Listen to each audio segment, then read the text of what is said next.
ఢిల్లీ మహిళా commission chairperson పదవికి స్వాతి మలివాల్ శుక్రవారం రాజీనామా చేశారు. ఆమెను ఆమ్ ఆద్మీ పార్టీ రాజ్యసభకు నామినేట్ చేయడంతో డీసీడబ్ల్యూ చీఫ్ పదవిని వదులుకున్నారు. రాజీనామా అనంతరం స్వాతి మలివాల్కు కార్యాలయంలోని ఉద్యోగులు ఘనంగా వీడ్కోలు పలికారు. ఈ నేపథ్యంలోనే భావోద్వేగానికి గురైన ఆమె సిబ్బందిని హత్తుకుని కన్నీళ్లు పెట్టుకున్నారు. డీసీడబ్ల్యూ పదవి చేపట్టకు ముందు స్వాతి మలివాల్ ఢిల్లీ ముఖ్యమంత్రి కేజ్రీవాల్కు సలహాదారుగా పనిచేశారు.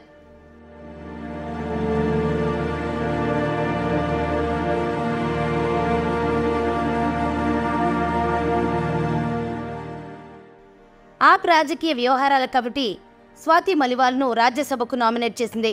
ఢిల్లీతో పాటుగా సిక్కింలోని 4 రాజ్యసభ స్థానాలకు జనవరి 19వ తేదీన ఎన్నికలు జరగనున్నాయి.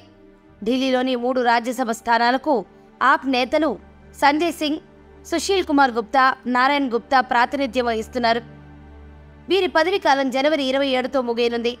సంజయ్ సింగ్, నారాయణ్ను రెండోసారి రాజ్యసభకు నామినేట్ చేసిన ఆప్ సుశీల్ కుమార్ గుప్తా స్థానంలో స్వాతి మలివాల్కు అవకాశం ఇచ్చింది. ఆమె రాజ్యసభకు నామినేట్ కావడం ఇదే మొదటిసారి.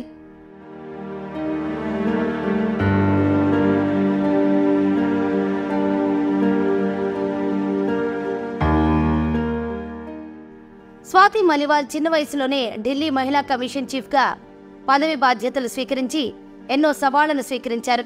అనేకసార్లు ఆమె మహిళల హక్కులు, సామాజిక సమస్యల పట్ల చురుకుగా వ్యవహరించారు.